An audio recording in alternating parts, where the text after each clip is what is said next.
If you don't watch this all the way through, 5 years from now, you could be sitting in a specialist's office hearing words like Barrett's esophagus or precancerous cells. And here's the brutal truth that nobody wants to hear. The damage happening right now in your esophagus after 50 years old happens faster, penetrates deeper, and heals slower than it did when you were 30.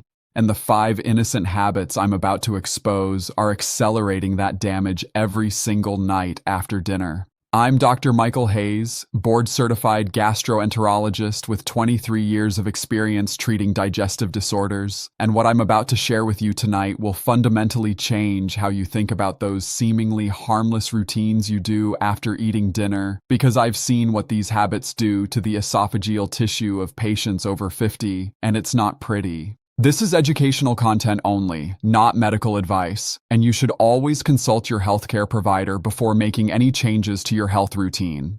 Let me tell you about Dorothy, a 67-year-old retired teacher from Arizona who walked into my office 6 months ago looking exhausted and defeated. She'd been dealing with nighttime reflux for 3 years, taking over-the-counter antacids like candy, and couldn't understand why nothing was working. Dorothy was doing everything she thought was right, following advice from friends, reading blogs, trying different medications, but her symptoms were getting progressively worse.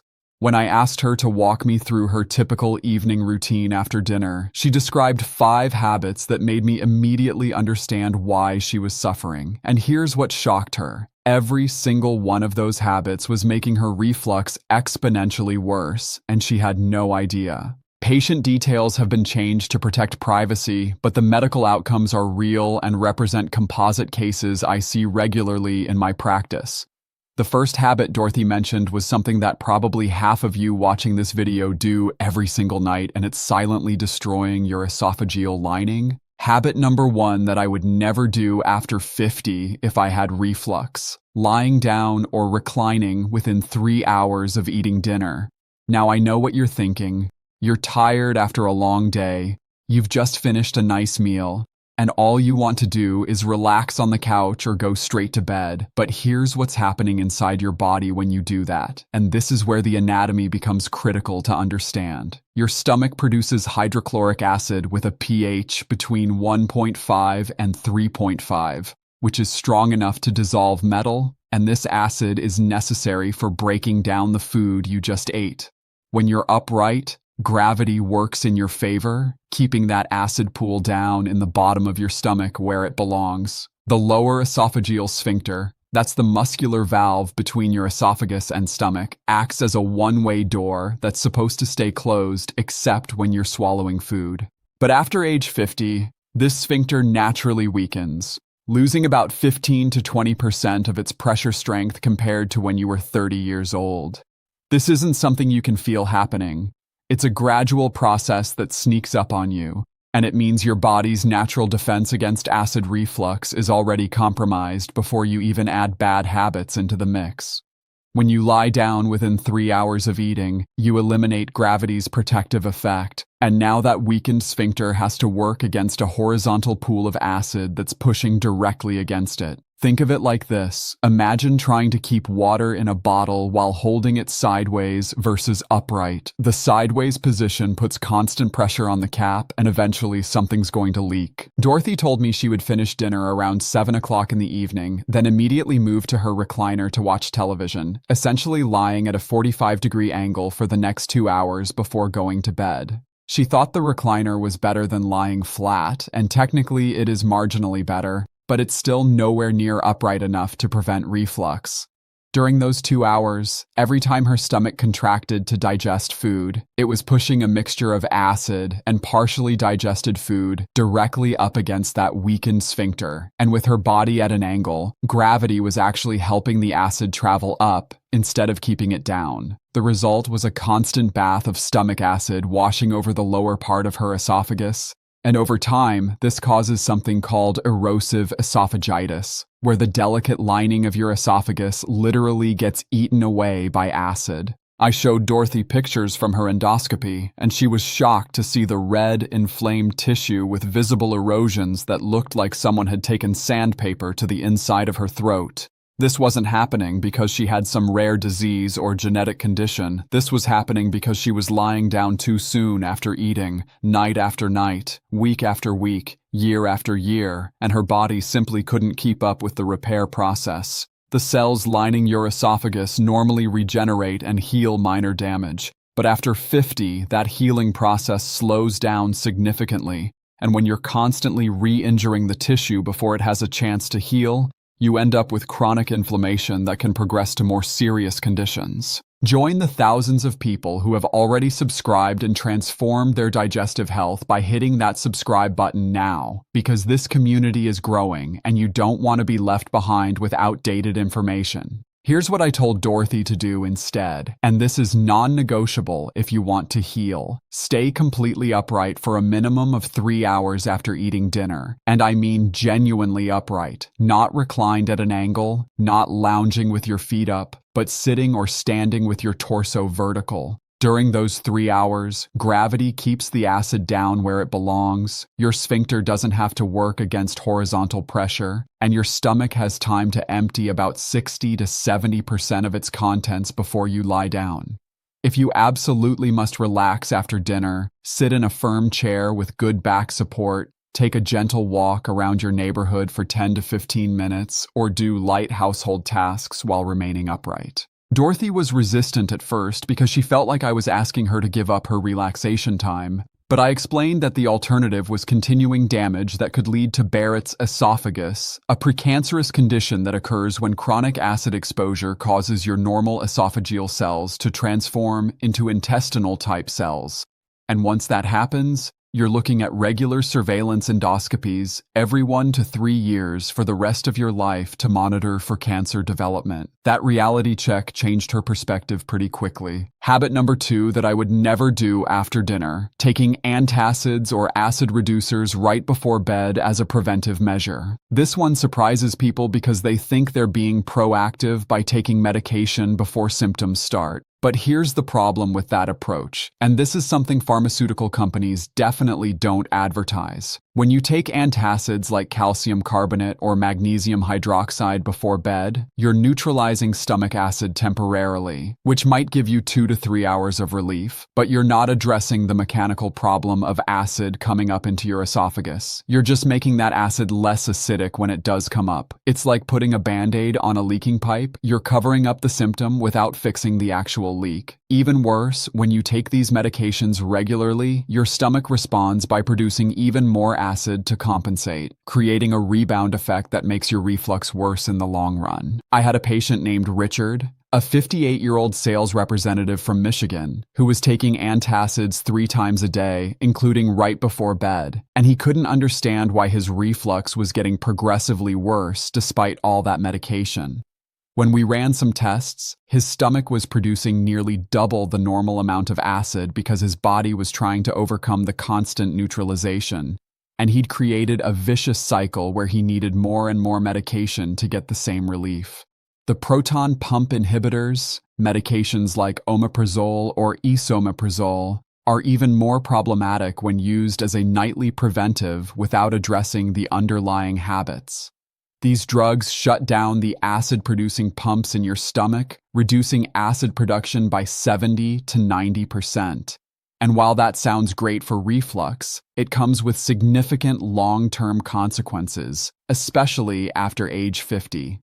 Your stomach acid serves critical functions beyond just digesting food. It kills bacteria and pathogens that enter your digestive system. It's necessary for absorbing vitamin B12, calcium, magnesium, and iron, and it triggers the release of digestive enzymes that break down proteins. When you suppress acid production every single night for months or years, you increase your risk of bacterial overgrowth in the small intestine, bone fractures from poor calcium absorption, and vitamin deficiencies that can cause neurological problems and anemia. The medical literature is very clear on this. Long-term proton pump inhibitor use in patients over 50 is associated with increased risk of hip fractures, C. difficile infections, and cognitive decline, yet millions of people take these medications nightly without understanding the trade-offs. Dorothy was taking omeprazole every night before bed, had been for 2 years, and when I checked her vitamin levels, she was borderline deficient in B12, and her bone density scan showed early signs of osteopenia, both of which were likely related to chronic acid suppression.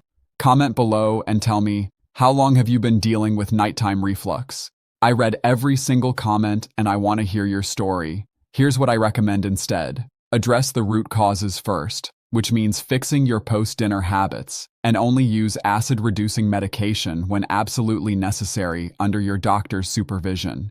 If you need something for immediate symptom relief, use antacids occasionally and sparingly, not as a nightly preventive routine. Work with your gastroenterologist to develop a plan for gradually reducing medication as your symptoms improve through lifestyle modifications, because the goal should always be to need less medication, not more. Individual results may vary, and this information is meant to complement, not replace, professional medical care. Habit number 3 that I would never do after dinner: drinking large amounts of water or other liquids right before bed. This one catches people off guard because we're constantly told to stay hydrated, and drinking water is generally considered healthy. But timing matters enormously when you have reflux, especially after age 50. Here's what happens physiologically when you drink 16 or 20 ounces of liquid within an hour of lying down.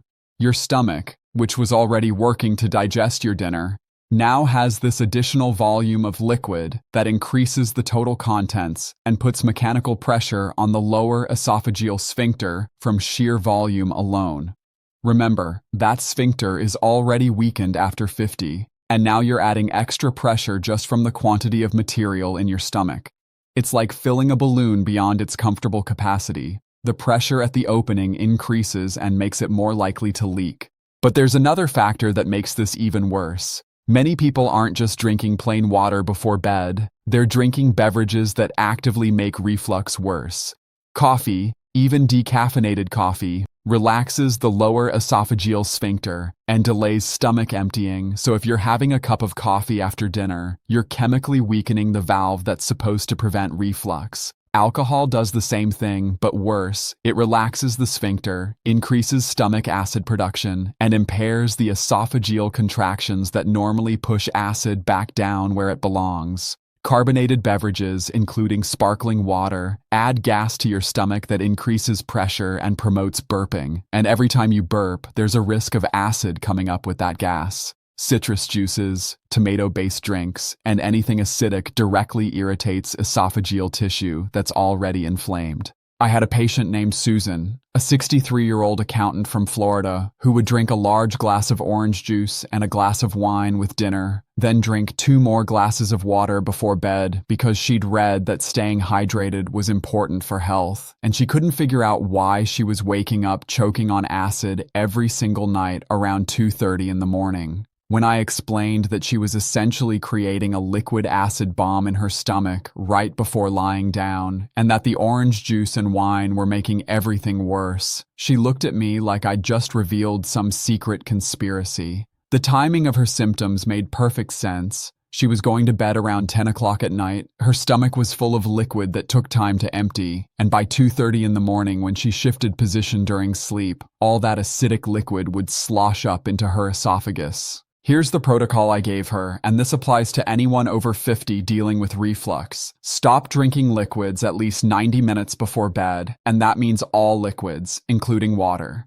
If you're thirsty before bed, take small sips, maybe 2 to 3 ounces maximum, just enough to wet your mouth, but don't chug a full glass. During dinner and for 2 hours after, limit liquid intake to small amounts, maybe 4 to 6 ounces total with your meal, because you want to minimize the total volume in your stomach. Avoid alcohol completely for at least 3 to 4 hours before bed, and ideally avoid it altogether if you have active reflux symptoms, because the temporary relaxation isn't worth the nighttime suffering. Skip the coffee, even decaf, after 2 o'clock in the afternoon, because caffeine has a half-life of 5 to 6 hours, meaning half of it is still in your system 6 hours later. If you need warm liquid after dinner, try herbal tea like chamomile or ginger, but keep the volume small and drink it at least 2 hours before bed. Susan made these changes, and within 1 week, her nighttime awakening episodes dropped from 7 nights a week to maybe 1 or 2, and within a month, she was sleeping through the night consistently for the first time in years.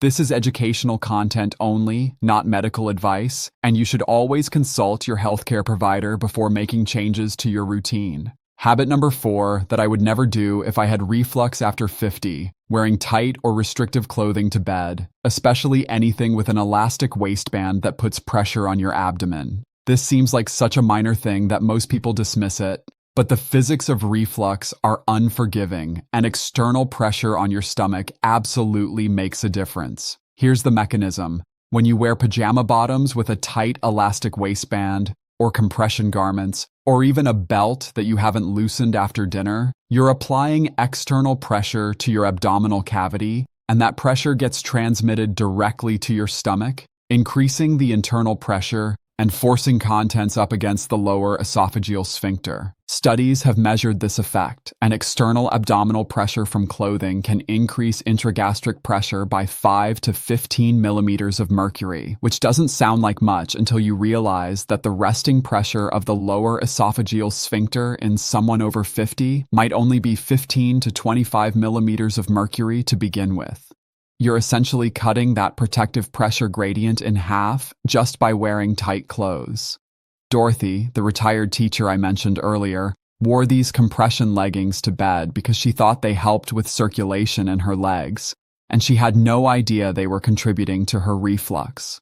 When we did a test where she wore the compression garments one night and loose clothing the next night while tracking her symptoms, the difference was dramatic. On compression garment nights, she had reflux symptoms starting within 30 to 45 minutes of lying down. But on loose clothing nights, she could go 3 to 4 hours without symptoms. The data was clear and consistent over 2 weeks of tracking. For men, this often shows up as wearing belts too tight throughout the evening, or compression undershirts, or tight-fitting pants that they don't change out of after dinner. For women, it's compression leggings, shapewear that extends over the abdomen, or sports bras that are too tight around the ribcage and create pressure. After age 50, when your metabolism slows down and many people carry more weight around the midsection, this external pressure problem becomes even more significant because you already have increased intra-abdominal pressure from visceral fat, and adding tight clothing on top of that is a recipe for nighttime reflux. Here's what I tell my patients. As soon as you finish dinner, change into the loosest, most comfortable clothing you own. Think soft cotton pajama pants with a drawstring waist that you can keep very loose, or better yet, nightgowns or loose-fitting sleep shirts that don't have any waistband at all. Remove any belts immediately after eating. If you're someone who likes to wear compression garments for medical reasons, wear them during the day when you're upright, but take them off at least 3 hours before bed. Your sleepwear should be loose enough that you can easily fit your hand between the fabric and your stomach without any resistance. This might seem like an insignificant detail, but I've seen patients get 50% improvement in their nighttime symptoms just from this one change, and it costs you absolutely nothing to implement. The goal is to remove every possible source of external pressure on your digestive system during the vulnerable hours when you're lying down and your natural defenses are already compromised. Habit number 5 that I would never do after dinner past age 50, lying down or reclining while watching television, using electronic devices, or reading within 2 hours of eating. This combines multiple problems into one devastating habit that I see constantly in my practice. First, you have the lying down issue we already discussed, where gravity stops helping you and starts working against you. Second, you have the distraction factor. When you're engaged with a screen or a book while lying down, you're more likely to stay in that position for extended periods without realizing how much time has passed, and before you know it, you've been reclining for 90 minutes or 2 hours while your stomach struggles to digest dinner against gravity. Third, and this is the part most people don't know about, the blue light from electronic screens and the mental stimulation from engaging content affects your digestive system in ways that worsen reflux. When you're watching an intense show or scrolling through social media, your sympathetic nervous system activates. This is your fight or flight response, and it diverts blood flow away from your digestive organs toward your muscles and brain. Your stomach produces less protective mucus, your lower esophageal sphincter relaxes, and your digestive process slows down significantly. The combination of lying down, delayed digestion, and reduced sphincter tone creates the perfect storm for acid reflux. I had a patient named Charles, a 61-year-old engineer from Colorado, who would eat dinner at 6:30, then lie on his couch watching Netflix from 7 o'clock until 10 o'clock every single night. He'd position himself at about a 30-degree recline with pillows behind his back, laptop on his chest, completely absorbed in whatever show he was binge-watching. By 9 o'clock every night, he'd start feeling that familiar burning sensation, but he'd ignore it and keep watching. And by the time he went to bed at 10:30, his esophagus was already inflamed and irritated, making his nighttime symptoms even worse. When I asked him to track his symptoms in relation to his screen time and body position, he discovered that on the rare nights when he sat upright in a chair while watching TV, or when he read a book while sitting at a table, his symptoms were 60 to 70% better. The evidence was overwhelming, but breaking that habit was hard because it meant giving up his comfortable routine. Here's what I recommended, and this is what finally worked for Charles. After dinner, commit to staying completely upright for at least 2 hours. And during that time, if you want to watch TV, sit in a firm chair with your back vertical and your feet on the floor. If you want to use your phone or tablet, do it while sitting upright at a table, not lying down or reclining. Better yet, use that time for a gentle walk, light household tasks, or social interaction with family, anything that keeps you upright and moving. If you absolutely must have screen time, limit it to 30 minutes and do it while sitting properly. Then find other non-screen activities for the remaining 90 minutes before bed. The goal is to keep your body upright, keep your digestion moving efficiently, and avoid the combination of factors that promote reflux. Charles made this change grudgingly at first, but within 2 weeks he told me he was sleeping better than he had in 5 years, and his reflux symptoms during the day had improved significantly as well because his esophageal tissue finally had time to heal overnight instead of being constantly re-injured. This information took me years to learn and refine, and I'm giving it to you for free. All I ask is that you help me spread it. Like this video, subscribe to the channel, share it with someone you care about, and leave a comment telling me how you're going to implement this. Please don't keep this information to yourself when it could help so many people. Now let me tie all of this together with the underlying science and give you the complete action protocol. The reason these 5 habits are so destructive after age 50 specifically is because of the physiological changes that happen in your digestive system as you age. Your lower esophageal sphincter loses pressure strength, dropping from an average of 35 millimeters of mercury in your 20s to 20 to 25 millimeters in your 60s. Your esophageal motility slows down, meaning the muscular contractions that push food and acid back down into your stomach become weaker and less coordinated. Your stomach empties more slowly, keeping food and acid in your stomach for longer periods. Your saliva production decreases, and saliva is actually important because it contains bicarbonate that neutralizes acid when you swallow. Your esophageal tissue becomes more sensitive to acid and takes longer to heal from injury. All of these changes mean that habits which might have been tolerable in your 30s and 40s become serious problems in your 50s, 60s, and beyond. The 5 habits I've outlined amplify these age-related vulnerabilities, turning minor reflux into chronic erosive disease that can progress to Barrett's esophagus and esophageal adenocarcinoma. Here's your complete action protocol starting tonight. 1. Stay upright for 3 full hours after eating dinner. No reclining, no lying down. Just vertical positioning with gravity on your side. 2. If you need acid-reducing medication, use it strategically under your doctor's guidance, not as an automatic nightly habit that masks the problem. 3. Stop drinking liquids 90 minutes before bed, limit liquid intake with dinner to 4 to 6 ounces, and avoid alcohol, caffeine, and acidic drinks in the evening completely. 4. Change into the loosest possible sleepwear immediately after dinner. Remove all tight waistbands, belts, and compression garments that put pressure on your abdomen. 5. Avoid lying down with screens or books for at least 2 hours after eating. Sit upright if you want entertainment. Or better yet, stay active and mobile during those critical digestive hours. Implement all 5 of these changes simultaneously, not one at a time, because they work synergistically to reduce reflux. Dorothy, the patient I told you about at the beginning, made all 5 of these changes, and within 6 weeks her symptoms had decreased by 80%. She was off her daily proton pump inhibitor under my supervision, and her follow-up endoscopy 3 months later showed significant healing of the erosions we'd seen initially. Charles, the engineer who was lying on his couch every night, reported similar results. These aren't rare outcomes. This is what happens when you address the mechanical and habitual causes of reflux instead of just covering up symptoms with medication.